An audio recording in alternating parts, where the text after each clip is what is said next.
this administration hadn't been forthcoming in answering a vitally important question of whether or not Americans could be killed by a drone on American soil without first being charged with the crime or being found guilty in a court of law. This should have been a very simple answer. White House Press Secretary Jay Carney stated today that the administration does not have the authority to kill Americans on American soil. That's great news. However, it shouldn't have taken a United States Senator 12 hours of nonstop talking for the administration to acknowledge the simple fact that it can't kill Americans on American soil without a trial. I'd like to applaud Senator Paul's courage and conviction last night as he stood on the Senate floor for nearly 13 hours, defending our rights under the Constitution. Senator Paul deserves recognition for standing up for the American people and bringing this issue to light. And it's an issue that I and many of my constituents in the state of Wyoming find very troubling. In fact, as I traveled around Wyoming a couple weeks ago, it became abundantly clear that people are very concerned over the administration's disregard for constitutionally guaranteed individual rights. Drones, unmanned aerial vehicles, have been made famous by their use in our war on terrorism. For a number of years, these weapons have served in operations in Iraq and Afghanistan with success.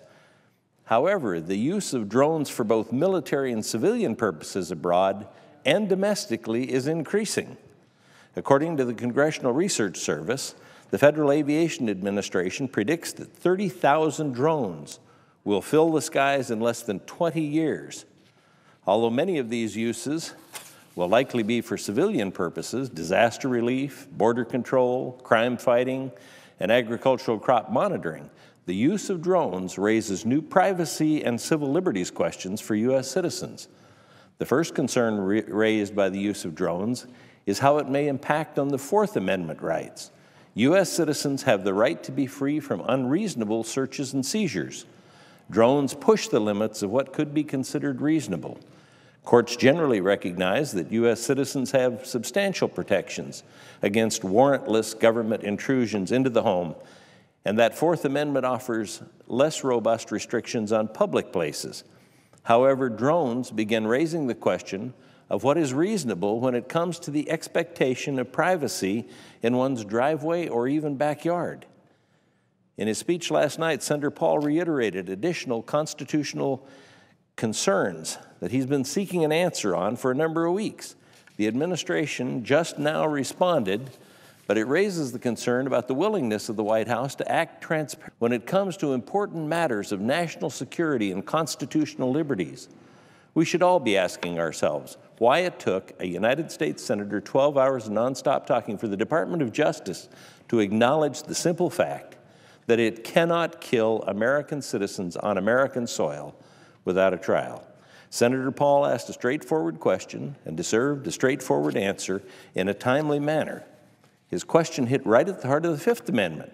Rights as United States citizens, particularly, no person shall be deprived of life, liberty, or property without due process of law. The first response that Senator Paul got back was everything short of a straightforward answer. This administration did not rule out the possibility of using drones against Americans on U.S. soil. This is particularly problematic because our Constitution does not say that the Fifth Amendment applies when the President or Attorney General thinks it applies. But it raises a concern about the willingness of the White House to act transparently. There was no reason why it should have taken so long for the administration to acknowledge that they don't have the authority to kill Americans on U.S. soil without due process of law, specifically to deny someone the right to a judge and a jury in a trial. The Fifth Amendment was written with this particular form of government abuse in mind, and it was more than appropriate for Congress to ask this question in its oversight role.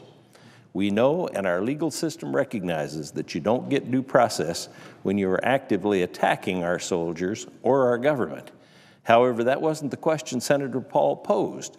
Congress needed clarification from the administration on this nomination. In order to build faith and confidence in our nation's military and intelligence community, we also need transparency and responsiveness in the questions raised by Congress. I will not be supporting John Brennan's nomination because of the lack of transparency and timeliness on this important matter.